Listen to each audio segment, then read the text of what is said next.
Critique C03, la trilogie Moi Moche et Méchant.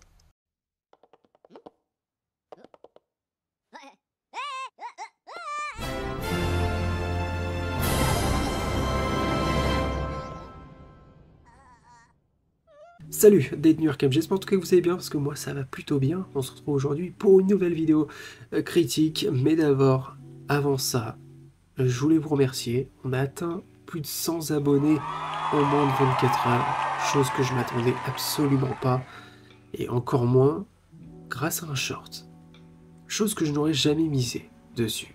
Alors je vous avoue que TikTok c'est pas quelque chose qui m'intéresse, je suis pas le public visé, en tout cas moi personnellement.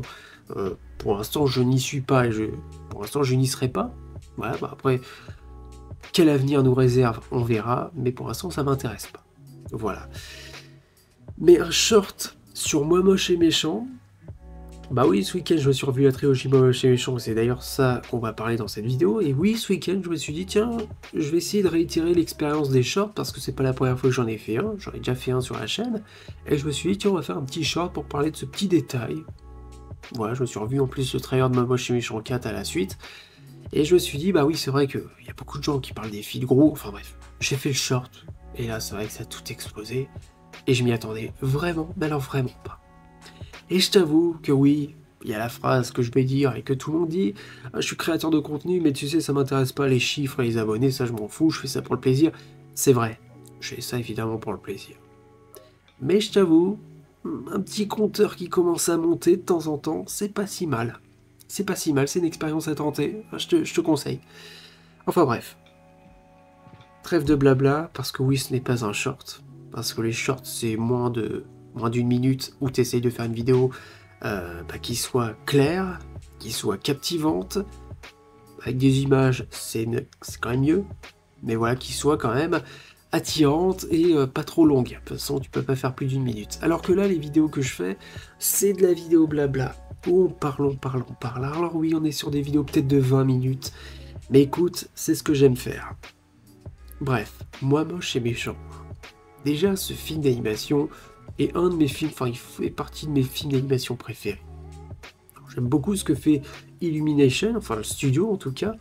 Ouais, ils ont fait Comme des bêtes, ils ont fait évidemment Super Mario Bros, ça c'est un film d'animation que j'ai beaucoup aimé. Et évidemment les Moi Moches et Méchants, les Mignons, ils ont fait un film sur les canards. Alors ça je sais pas trop si ça a marché, de toute façon j'irai le voir. Enfin j'irai le voir, il est plus au ciné, mais je pense que je le verrai un jour. Et puis on verra si on en parle.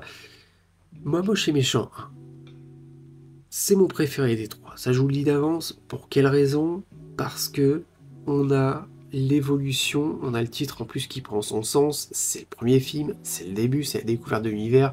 Mais on a le personnage de Gru qui a une évolution d'un méchant qui est moche. Ah oui, des gros sourcils.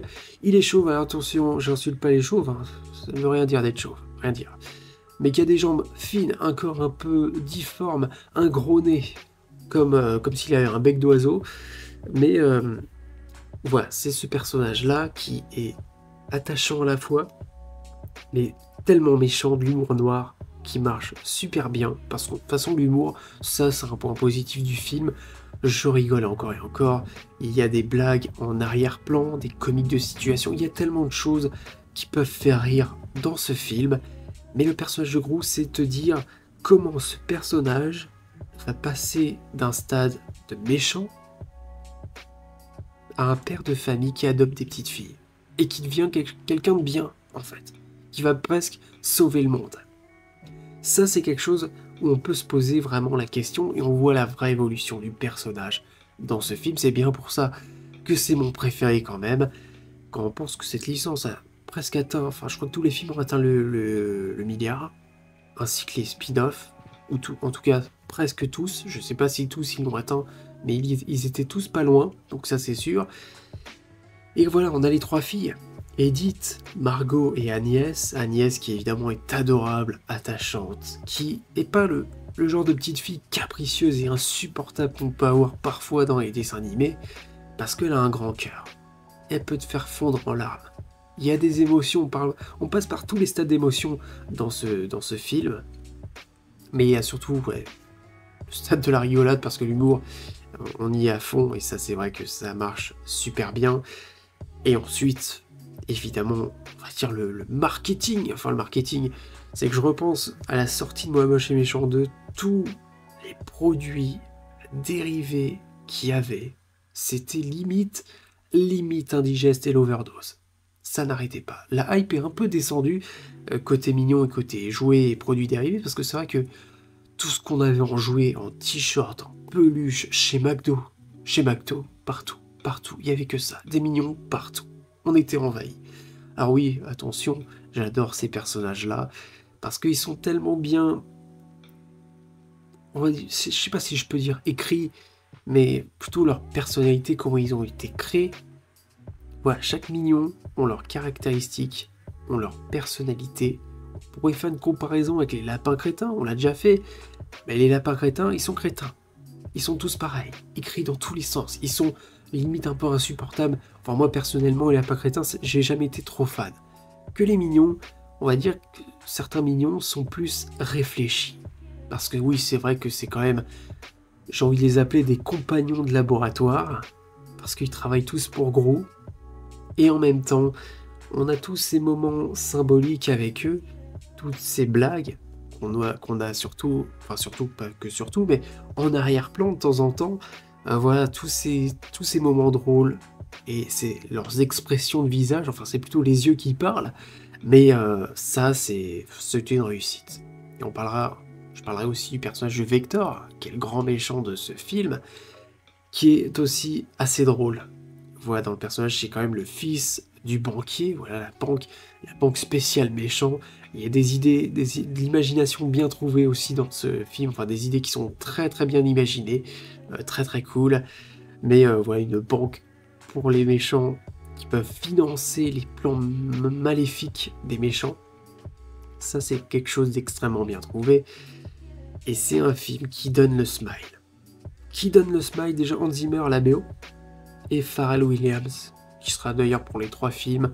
Pharrell Williams qui nous a fait de la musique, enfin qui nous ramène aussi ses compositions, mais alors je crois que la musique principale a été créée peut-être pour le film, si je dis pas de conneries, alors ça a vérifié, je ne sais plus, mais ça donne le smile, les couleurs, la musique de Pharrell Williams. Pharrell Williams, c'est quelqu'un que j'aime bien, voilà, j'adore ses musiques, donc évidemment je suis complètement à fond dedans. Ce film est sorti en 2010, j'avais 11 ans, je l'ai pas vu au ciné par contre. Mais quand je l'avais vu, voilà, j'avais tout de suite apprécié ce que je voyais.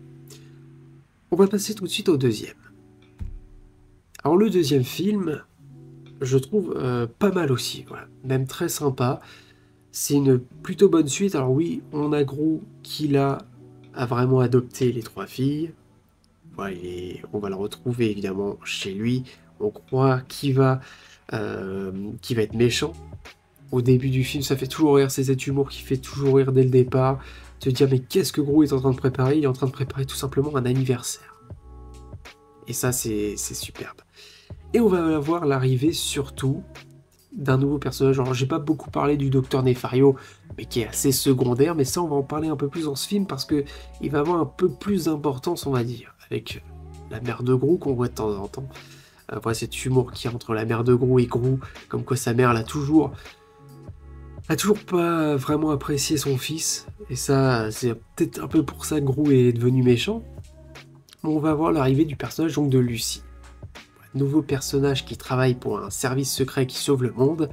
Et alors ça, ce personnage que je trouve, la fille est très très bien introduite. La façon avec le pisto, non, le rouge à lèvres laser, le pisto gel, non, rouge à lèvres laser. Il y a une musique quand elle est en train de taser les gens, et je les zappé, c'est super, bon, c'est génial, c'est une vidéo écrite comme on les aime. Mais voilà, ce personnage-là va ramener quelque chose que les filles n'ont pas. C'est une maman, et ça va être touchant, ça va être très touchant. Et on aura aussi un nouveau méchant qui va arriver, le méchant El Macho. Voilà, ça va être le grand méchant du film qui a un projet, c'est de transformer tous les mignons de Gru en mignons super agressifs. Voilà, donc ça va être assez amusant aussi. Est-ce qu'on a une autre transformation un peu des mignons? Parce que c'est vrai que les mignons, on les a un peu sous toutes les formes. Enfin, on essaye de faire pas mal d'expériences sur eux. C'est ça que j'aime bien. Par exemple, alors je crois que c'est dans le premier justement avec le piston réducteur où il y a un des minions qui va être tout petit, il y en a un qui va voler en apesanteur parce qu'il est tout léger, donc voilà, on fait plusieurs expériences sur les minions, c'est un peu des cobayes de temps en temps, et c'est ça que je trouve drôle. Et on a le docteur Nefario, ou le professeur Nefario, j'arrête pas de l'appeler le docteur, mais c'est professeur Nefario, qui va changer de camp. Pour quelle raison? Parce que Grou ne fait plus le mal. Bah, Grou est devenu gentil, et le professeur Nefario, bah, ça ne l'intéresse plus. Donc le gars va aller du côté de la concurrence en étant donc, enfin, travaillant pour El Macho. Voilà, El Macho, il y a une blague à un moment donné, enfin une blague. Il y a une situation qui va me faire super rire. Le moment où El Macho, enfin, il tient un restaurant de tacos, un restaurant mexicain, et il y a un moment donné où il va commencer à danser. Il va prendre une femme d'un mec qui se trouve juste dehors. C'est vraiment un mec inconnu, hein, comme ça. Il va prendre la femme, il va danser avec la femme. Et puis il va finir avec c'est gratuit pour les enfants le mardi. Et je suis éclaté de rire à chaque fois. Je suis éclaté de rire à chaque fois.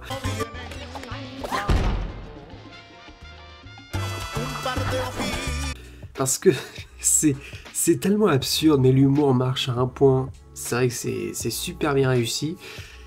Ce deuxième film, bah, il est dans la continuité du premier. Bah, Grou est devenu gentil, tout ça. Même si, bon, de temps en temps, on aime bien rappeler qu'il est un peu méchant parce il continue de faire ses gags un peu méchants avec les gens, bien sûr. Sans, voilà, parce que c'est quand même, enfin, Grou a quand même changé contrairement aux premières minutes du premier film.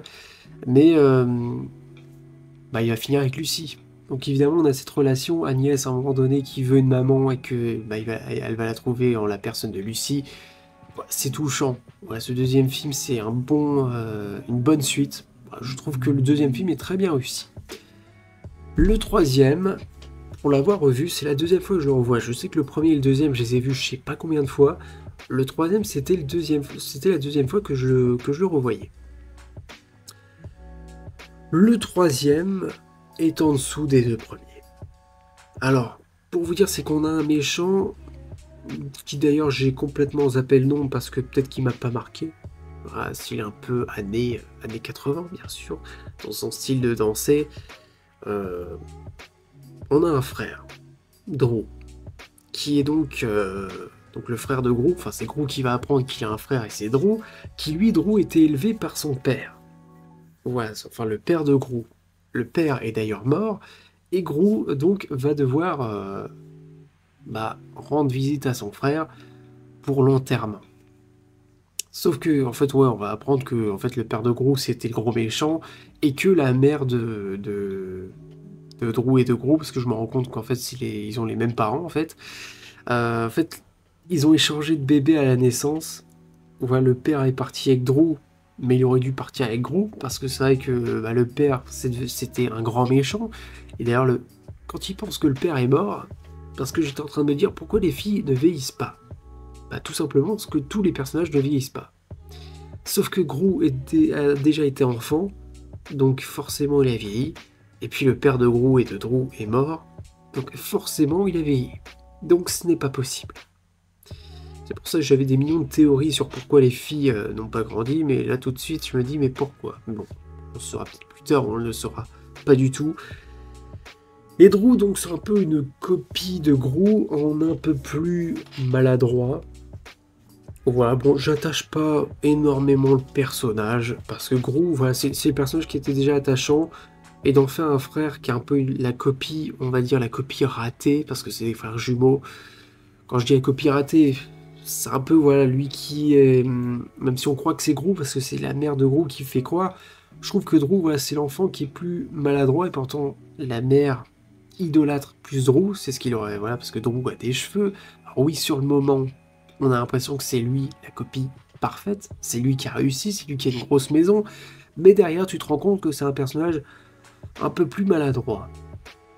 Voilà, bon, j'ai pas attaché forcément déjà aux méchants et au personnage de Drou, c'est peut-être pour ça que j'ai trouvé le film un peu moins bon. L'humour, il marche toujours autant, il y a un peu moins de blagues qui justement m'ont fait rire que dans les deux premiers. Mais bon, on a toujours les mignons qui sont là. Alors je trouve j'ai l'impression que les mignons, ils les ont moins centrés dans ce film. Alors c'est vrai qu'entre-temps, je crois que les mignons est sorti entre Moi Moche et Méchant 2 et Moi Moche et Méchant 3. Donc on a eu cette baisse d'intérêt envers les mignons. Donc je trouve qu'ils sont un peu moins présents dans le film, même si évidemment ils sont toujours là. Voilà pour ce qui est de Moi Moche et Méchant 3. Alors, le film tease quand même une suite. Alors, c'est vrai que dans le trailer, on ne voit pas Drew. Est-ce qu'on le verra? Je ne sais pas. Mais vu la fin du 3, normalement, ça tease quelque chose. Parce que oui, Drew s'en va avec les mignons. Et Gru et Lucy décident de leur laisser quelques minutes d'avance pour que Drew puisse s'échapper. Parce qu'évidemment, c'est quand même le frère de Gru. Je trouve qu'en plus, le côté pourquoi il devient, on va dire, méchant Enfin, méchant. Est-ce que Drew va vraiment devenir méchant? Je ne sais pas. Mais il y a ce côté où d'un coup, il décide de devenir méchant alors que tout allait plutôt bien. Bon, d'accord. C'est peut-être pour ça que j'ai moins apprécié ce troisième film, c'est au niveau des personnages que j'ai trouvé moins marquants et moins attachants que dans les deux premiers. Mais ça reste quand même un film plutôt sympa à regarder. Voilà. Bah, j'espère en tout cas que cette vidéo vous a plu. Voilà, c'était une petite critique, je voulais pas faire trop long non plus, de cette trilogie Moi Moche et Méchant, qui est quand même une trilogie plutôt sympa. Le quatrième film, j'attends de voir. J'ai un peu des craintes, parce que je me dis, est-ce que la licence n'est pas un peu trop épuisée et tirée sur la longueur? Je ne sais pas, on verra bien. Voilà, j'espère en tout cas que cette vidéo vous a plu. N'hésitez pas à me dire dans les commentaires ce que vous pensez de cette trilogie Moi Moche et Méchant. Et puis voilà, un petit like, ça ferait toujours plaisir, évidemment. N'hésitez pas aussi à vous abonner à la chaîne pour suivre la chaîne, tout simplement. Et puis ça motive, ça fait du bien. Et puis moi je vous souhaite la bienvenue à l'Asile d'Arkham. Allez, salut!